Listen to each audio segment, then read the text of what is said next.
Hello, growers. Say goodbye to heavy sandbags and hello to modern growers' quick hoops low tunnels. Protect your plants from pests, wind, rain, and frost without the hassle of sandbags or flimsy hoops.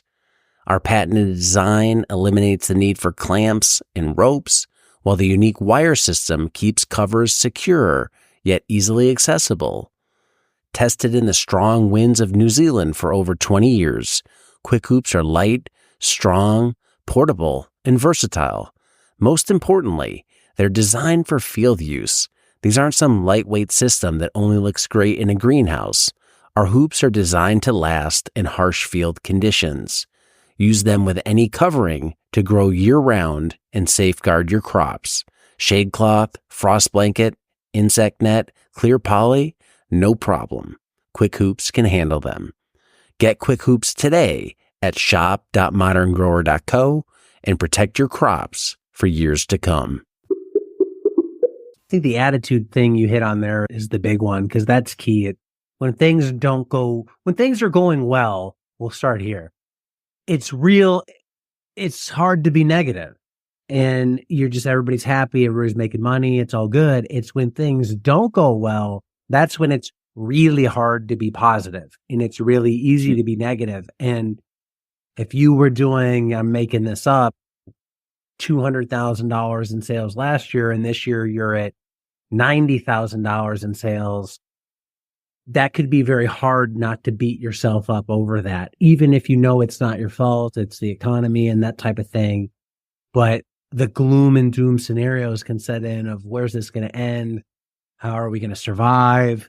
What are we going to do? So just having that positive mindset, and I don't mean that in this woo-woo way of, yeah, it's all good, we'll ride it all out, dude, just keep going. But it's, hey, we acknowledge that it's a challenge, but we have to find creative ways to stay in business. We have to find creative ways to grow. We have to find creative ways to save money. We have to find creative ways to survive and thrive in what could be our new economy for some unknown period of time. That's what I mean by the positivity of it's not throwing in the towel. And like you said, hey, I have to do it for staff too, because I think emotions flow down the leadership line.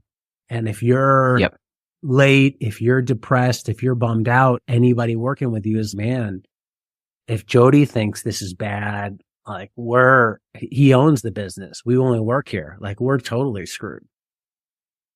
So I heard a podcast a couple of years ago with Brian Bates from Bear Creek Organic Farm, and it's phenomenal. You'd say going into COVID, and I've watched a lot of farms. Ray Tyler, the same, that they've made massive transformations on their business model, and they're not all the same. But I really liked Brian talking about the changes they went through. He never saw it coming. And he talks about new Brian trying to convince old Brian. And I'm the same. If I walked around the farm 4 years ago, 4 or 5 pre-COVID, I wouldn't think would be ever have this greenhouse up, be in 2 supermarkets entertaining wholesaling. I think the transformation that I've seen across the board globally it really excites me, seeing what the changes others have made. Ray's doing some phenomenal work at Rose Creek Farm. I worked there in 2018, and all I can say is the farm is completely different now. You wouldn't recognize it.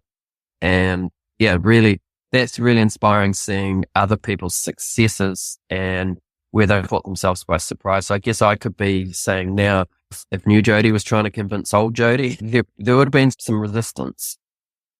That's it. I never would have guessed we'd be selling microgreen seeds and row cover and all these other things 6 years ago. I thought it was paper pot all the way, and we'd go in other directions that we, explored and never went in. And it's taught me the business that you start might not be the business that you finish. Yeah. So you could fall in love with this idea of farming. That's very broad, right? That could be so many things. And it could be, we just want to grow salad mix. But then along the way, you find something you want to do. And if there's demand there, the market forces you to change. You end up with extreme example, you grow blackberries or something and you're crushing it growing blackberries. That's where it takes you. But yeah, I know I've had to adapt for sure. It hasn't been easy. It's definitely been a challenge. Some of it's been direction we've wanted to go. Some of it's because it's what we had to do to stay where we wanted to be in the marketplace. And I'm the same way. Old Diego would have never predicted this and probably would have said, no, I don't want to do that. Where the new me is now, I don't know. I find myself, maybe you do too, I'm always looking at opportunity now, much more than I was in the past after I had to adapt. It's once I made that switch, it's now everything's potentially on the table. That doesn't mean shiny object syndrome where I'm chasing every new thing, but I'm not instantly dismissing it. Does that fit with our business? Does that fit with our culture? Does it make sense financially? Does it work with our customer base? And if those things start to be yes, let's take a deeper look, where I think in the past, a lot of times it would have been like, whatever, swipe right or whatever it is. Farm Small, Farm Smart Daily is part of the Modern Grower Podcast Network.